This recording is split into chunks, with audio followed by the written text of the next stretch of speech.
बाबा साहब अम्बेडकर की मूर्ति जो 1962 में लगी, उसको 60 वर्ष बाद मोदी गवर्नमेंट ने 4 जून की रात को बिना कुछ संज्ञान लिए, बिना कुछ बताए, बिना कुछ कहे बाबा साहब की मूर्ति को हटा दिया गया। उस मूर्ति के लिए हज़ारों लाखों लोगों ने जेल भरी। हमारी माताओं के बच्चे पैदा हुए जेलों में, लोगों ने लाठियां खाई। लेकिन 60 वर्ष बाद उस बीजेपी गवर्नमेंट ने आरएसएस के कहने से उस मूर्ति को हटा दिया गया। उसके लिए हमने 9 अगस्त को जंतर मंतर पर बहुत बड़ा एक आंदोलन किया और अब ये 6 दिसंबर नज़दीक आ गया है। इस 6 दिसंबर के उपलक्ष्य में हमारी मांग है कि बोधिसत्व डॉक्टर बाबा साहब अम्बेडकर की मूर्ति पुनः से जहाँ से हटाई गई है वहीं पर उसको स्थापित किया जाए, क्योंकि मूर्ति जो है वो पीछे लगा दी गई है। हमारा उससे कोई ताल्लुक नहीं है। हम लोगों से आह्वान करना चाहेंगे 6 दिसंबर को कि कोई भी बाबा साहब को श्रद्धांजलि तो दे, अपने घर में रख कर फोटो दे, सड़क पे दे, कॉलेज में दे, जंगल में दे, पहाड़ों पे दे, हिमालय में दे, समुद्र के अंदर दे, लेकिन जहां डॉक्टर बाबा साहब अम्बेडकर की मूर्ति को जिस मोदी ने पीछे स्थापित किया है वो हमारी मूर्ति प्रेरणा का स्रोत नहीं है। बाबा साहब हमारे आदर्श हैं, बाबा साहब हमारी आस्था है, बाबा साहब हमारी निष्ठा है, लेकिन डॉक्टर अम्बेडकर की मूर्ति को जब तक पुनः वहाँ पर स्थापित नहीं किया जाएगा तब तक हम लोग सरकारी कार्यक्रम में जो 6 दिसंबर या 14 दिसंबर को 14 अप्रैल को जो मनाया जाता है, हम उसको उस कार्यक्रम में शामिल नहीं होंगे। लेकिन कुछ दलाल टाइप के लोग गवर्नमेंट से अंदर अंदर समझौता कर लेते हैं, वो इधर समर्थन करते हैं, उधर विरोध करते हैं, इधर कहते हैं कि मूर्ति क्यों हटाई गई और इधर जो मूर्ति लगाई गई है उसमें सैल्यूट करने के लिए जाएंगे तो मैं ऐसा समझूंगा वो खरीदे हुए गुलाम हैं। वो संगठन को तोड़ना चाहते हैं। वो गवर्नमेंट ये दिखाना चाहती है कि इसमें सारे लोगों का समर्थन है, लेकिन हम समर्थन नहीं करते हैं जब तक बाबा साहब की मूर्ति वहाँ पर पुणे से पार्लियामेंट के सामने बाबा साहब अम्बेडकर की मूर्ति हमें इस बात की प्रेरणा देती है कि ये दलितों, शोषितों, ये भूखे नंगे लोगों, ये किसान लोगों, ये तमाम लोग जो लोग हैं, जो उत्पीड़ित लोग हैं, उन लोगों को बाबा साहब अम्बेडकर का इशारा हाथ में संविधान लेते हुए इस बात के लिए कहता है, ए मेरे देश के बहुजनों, इस पार्लियामेंट पर कब्जा करो, क्योंकि पार्लियामेंट से गवर्नमेंट चलती है, पार्लियामेंट से न्यायपालिका चलती है, पार्लियामेंट से कार्यपालिका चलती है, पार्लियामेंट से विधायिका चलती है, पार्लियामेंट से आपके तमाम कार्यक्रमों को। लेकिन कुछ लोग कह रहे हैं कि हम जहां मोदी जी आएंगे वहां हम जाएंगे। अरे तुम्हारी 2 तरह की विचारधारा, एक तरफ तुम मूर्ति लगाने का, पुनः से मूर्ति लगाने का, मूर्ति हटाने का विरोध करते हो, दूसरी तरफ तुम लोग उस पार्लियामेंट के पीछे जो मूर्ति लगाई है उसमें जाते हो। ऐसे लोगों से सावधान रहना। ये समाज के बहुत बड़े दलाल हैं, समाज को अब तक बेचते आए हैं। लेकिन बहनों और भाइयों, जहां पार्लियामेंट के पीछे मूर्ति लगी है, मैं आपसे आह्वान करना चाहता हूं, मैं आपसे निवेदन करना चाहता हूं, समता सैनिक दल के लोगों से, बहुजन समाज पार्टी से, भीम आर्मी के लोगों से, बहुजन समाज के लोगों से और तमाम भारतीय बौद्ध महासभा लोगों के जो भी दलित संगठन हैं वो वहां पर नहीं जाएं जहां पर डॉक्टर अम्बेडकर की मूर्ति पीछे लगाई गई है। तुम ये मांग करो कि बाबा साहब की मूर्ति उसी जगह स्थापित की जाए जहां से हटाई गई है। यदि आप जाते हैं, यदि आप वहां घुसते हैं तो ये गवर्नमेंट कहेगी कि ये लोग वैसे ही चिल्ला रहे हैं, इनका पूरा समर्थन है मूर्ति हटाने में, इनका पूरा समर्थन है पीछे मूर्ति लगाने में, इनका पूरा समर्थन है कि डॉक्टर अम्बेडकर पीछे ही लगे रहें। तो मैं कहना चाहता हूं, उन्होंने कुछ बीजेपी के लोगों ने, बीजेपी के नेताओं ने, आरएसएस के लोगों ने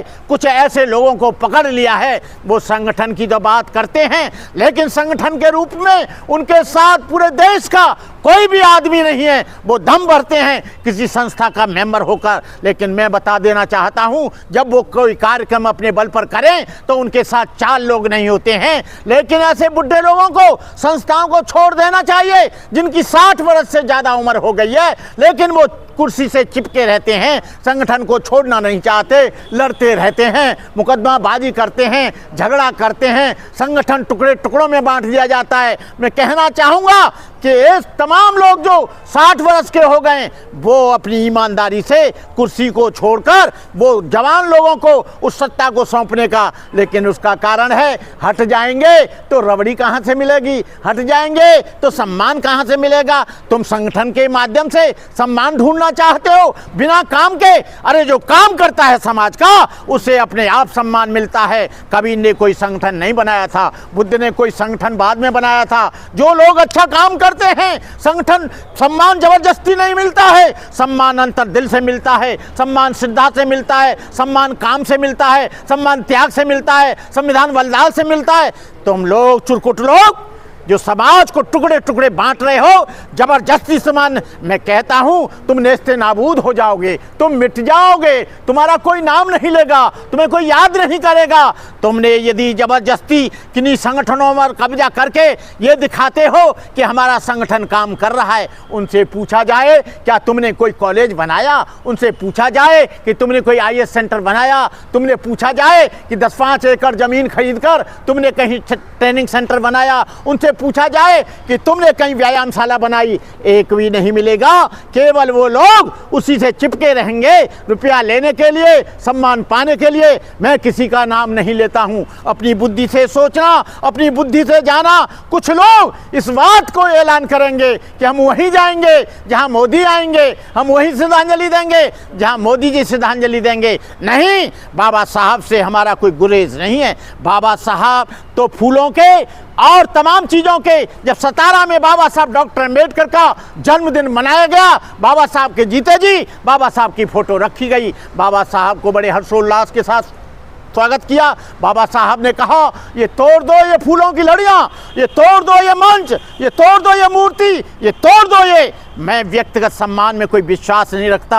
मैं इस बात में विश्वास रखता हूँ कि मैं जो कह रहा हूँ उस पर तुम चलो, शिक्षित बनो, संघर्ष करो, संगठित रहो। लेकिन संगठित होने के बजाय इन्होंने अनेकों संगठन बना लिए, संघर्ष करने के बजाय आपस में ही गुटबाजी करने लगे। मैं तमाम देश के संगठनों को जानता हूँ, चाहे भारतीय बौद्ध महासभा हो, चाहे समता सैनिक दल हो, चाहे अन्य कोई दल हो, उन लोगों में आपस में इतने झगड़े हैं, कई बार उनमें लड़ाई हुई है, पदलोलुपता के पीछे, हिसाब के पीछे। अरे भाई, इस बात को छोड़ दो, तुम समाज के सामने आओ और जो सही बात है उसे मान लो। जरूरी नहीं है कि भंते करुणाकर जो कह रहा है, लेकिन ये सच है कि जहां पर मोदी ने मूर्ति स्थापित की है, वहां से उखाड़ कर पार्लियामेंट के सामने आपको उस कार्यक्रम में न शामिल होना है, न जाना है। ये बेईमान लोग, ये गवर्नमेंट के लोग, ये मोदी लोग, ये भी कहेंगे कि हम लोग मूर्ति लगाएंगे, लेकिन ये झांसेबाज हैं, ये झांसेबाज हैं, तमाम मुगालत में रखते हैं, अंधेरे में रखते हैं। इनकी बातों पर कभी भरोसा मत करना। और तुम पार्लियामेंट पर जाओ तो अपने हाथ में काली पट्टी बांधकर और वहां पर कोई गंदा नारा मत लगाओ, वहां पर लगाओ, मूर्ति स्थापित करो पार्लियामेंट के सामने, जहां से उखाड़ी है वहीं पर पुनः लगाओ, तब हम अंदर आएंगे, नहीं तो नहीं आएंगे। कुछ लोग कह रहे हैं गवर्नमेंट ने हमको बुलाया है। अरे तुम गवर्नमेंट के कोई चमचा हो क्या? क्या गवर्नमेंट ने तुमको खरीद लिया है क्या? क्या डॉक्टर अम्बेडकर की मूर्ति वहां लगेगी नहीं और तुम लोग श्रद्धांजलि देने जाओगे? जिस मूर्ति के लगाने के लिए हजारों करोड़ों लाखों लोगों ने अपने जीवन का बलिदान दिया, और जहां से मूर्ति हटा दी गई, तुम मोदी के कार्यक्रम में जाओगे, हिस्सा लोगे कि हम मोदी के साथ रहे। ऐसा मत करो। मेरा निवेदन है कि कोई भी समता सैनिक दल का आदमी या भारतीय बौद्ध महासभा का आदमी या भीम आर्मी का आदमी या भीम सेना का आदमी जब तक न जाए, न सैल्यूट करे, जब तक मूर्ति पुनः जहाँ से हटाई गई है पार्लियामेंट के सामने से, तब तक नहीं लगती, तब तक कोई मत जाओ। आपकी बाकी मर्जी है। कुछ लोग आएंगे, कहेंगे हम जाएंगे, उन्हें जाने दो, उन पर ठप्पा लगने दो, बीजेपी का, आरएसएस का ठप्पा लगने दो। तुम उन्हें रोकना मत, कोई झगड़ा मत करना। जो जा रहे हैं उनका वीडियो बनाना, फिर समाज में उनको दंगा करना कि ये वो लोग हैं जहाँ से मूर्ति हटाई और ये समर्थन करने के लिए मोदी का चले गए।